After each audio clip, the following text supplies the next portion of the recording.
Crocodile, Kaya, look at this. Snap, snap, snap. Should see the crocodile, Oh my golly. Okay, well my name's Tony, welcome to Crocodiles, guys. Great to have you here today. So we've got a lot to get through. So we're going to start here at Bel Air's Lagoon. I'm going to give you a bit of an introduction to crocodiles. Then what we'll do is, I don't know how we're going to do it, but we're going to all fit up here somehow. We're going to feed all these big males on the left and right. But I will start here now. If you have a look, I want you guys to count the crocodiles you can see while I hang this piece of chicken up. Ooh. I can see 4. Anybody, any guesses how many crocodiles are in here? They're feeding the crocodile. 10. Ooh. 7. 6. Guys, in here there is 40 saltwater crocodiles. Oh no. Right 40. now, as we're looking at the water, we can see one crocodile doing something that's absolutely unbelievably amazing, but it looks quite boring. This here is the aquatic posture. It's one of my favorite things to see a crocodile do, because he's doing absolutely nothing and you all think it's boring. But what's really happening here is this crocodile can hear my silly accent. It's watching around. It's got about 180-degree vision out of each of those eyes. It's got binocular vision. It can see each and every one of you up there, and it knows it's feeding time. Now, we've got 2 species of crocodile here in Australia. We've got the Australian saltwater crocodile, which is in here, and then we've got the little freshwater crocodile. Now, what's very important you guys need to know is that name can be very, very misleading.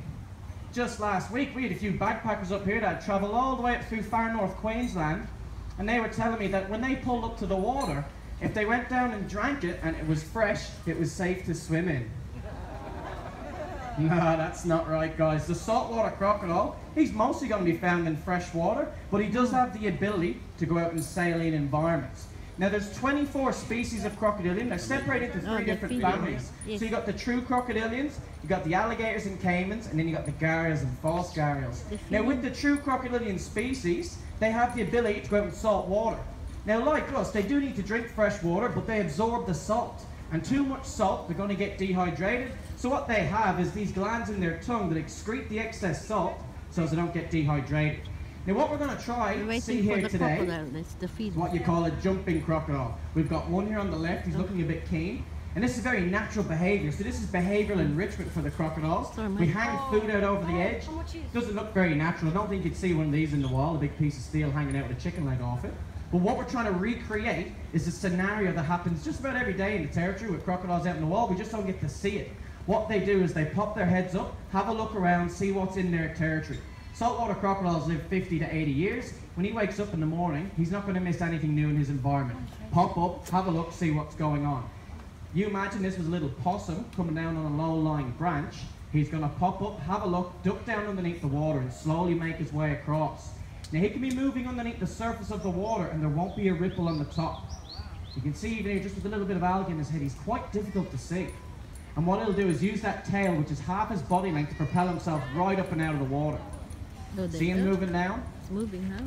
I think he's just caught wind of that food. So he's got a very good sense of smell too. The nostrils are situated just at the tip of the snout. On the nasal disc, he's popping up here. Nose, eyes, ears. Where's that food? We'll give it a bit of a wiggle and a jiggle. Here we go, come on.